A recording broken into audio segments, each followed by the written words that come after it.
Hello, this is UK Gaming Network and you are watching part 1 of our top 20 games of 2015.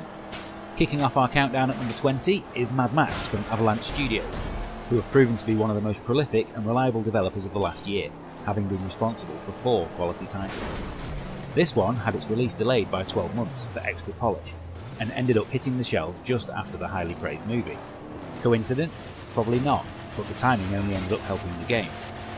Like previous Warner Bros. Games, such as Shadow of Mordor and the Arkham series, it uses the license as a means to telling its own story, giving us an open world full of things to do alongside the story missions themselves. What makes it such fun to play is the excellent combat. Whether you're in a car, taking down fuel convoys and pulling drivers from their seat using a harpoon gun, or on foot, infiltrating enemy camps and fighting waves of enemies with your fists, it's never less than enjoyable.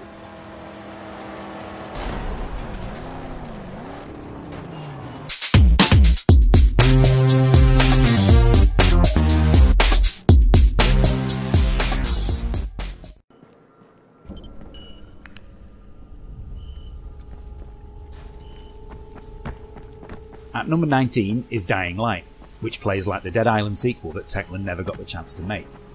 Just like that game, it's an open world action game, where you traverse a hostile landscape, meet interesting characters, perform fetch quests and explore, all while keeping confrontations with the zombie outbreak to a minimum. So far so familiar, but it differs in 2 key ways. Firstly, the way you move around the environment is at a much higher pace, utilising parkour to climb over walls and leap across rooftops. It's incredibly satisfying to discover quicker and less dangerous routes between the safe zones, and you'll need them too, as the other difference regards what happens when the sun goes down. With faster, more aggressive undead that you encounter at night, which are the scariest zombies we've seen in gaming for years, you'll feel a huge sigh of relief as you manage to reach your destination unscathed. It's also being incredibly well served with DLC, as there's a huge add-on due next month, a full year after the game's initial release.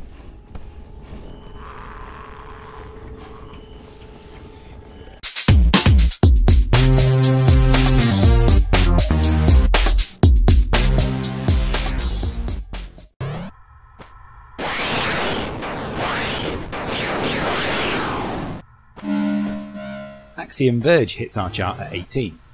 It's become a bit of a joke at UKGN that every new indie game is a 2D pixelated platformer. But when a game as well made and enjoyable as this comes along, we can't help but take notice. Axiom Verge is a lovingly crafted homage to the games of the mid-1980s, and the Metroid series in particular. The bulk of the gameplay revolves around exploring the massive map and discovering new power-ups to access different areas, just like the game that inspired it. This is interspersed with some challenging and memorable boss battles. What makes it such a remarkable achievement is that all the programming, level design, graphics and music are all the work of a single person. Thomas Happ made the game over the course of 5 years as a hobby. Let's hope that the game's success means we won't have to wait for a sequel, preferably with the word super attached to the title.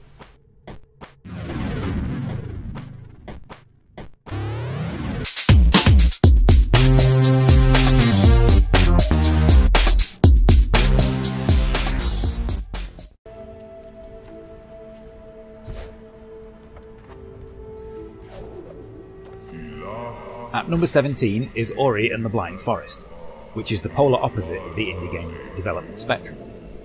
Thanks to the assistance of Microsoft Studios, this had a huge budget and features a gorgeous hand-drawn art style, as well as an original full orchestral score. Not that these would matter if the gameplay wasn't up to scratch.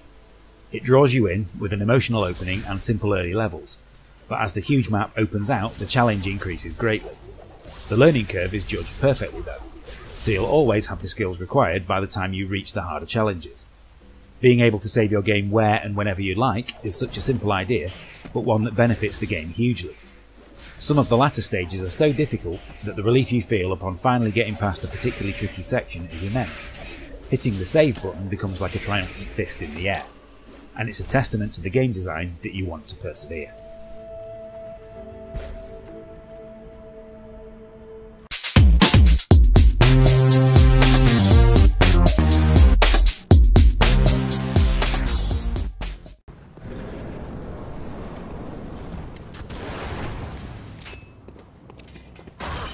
We end part 1 of our countdown with Bloodborne at number 16. Although it looks virtually identical to Dark Souls, Bloodborne actually throws out the rulebook and forces you to unlearn everything you know about how it plays. As an in-joke, the designers have even put a single usable shield in the game, tempting you to equip it as soon as you find it. Do this and you won't stand a chance. Not that you stand much of a chance anyway, as this is just as brutal and unforgiving as you'd expect. You begin the game without any weapons whatsoever, and the game expects you to die before the adventure can truly begin, which sets the precedent for what's to follow.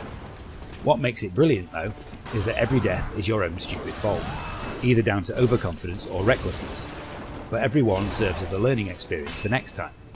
However, we will say that if you haven't been a fan of the Dark Souls series, then there's nothing here that's going to change your mind. But it's an essential purchase if you are. Thanks for watching. This has been part 1 of our Games of the Year. We'll be back soon with 15 to 11.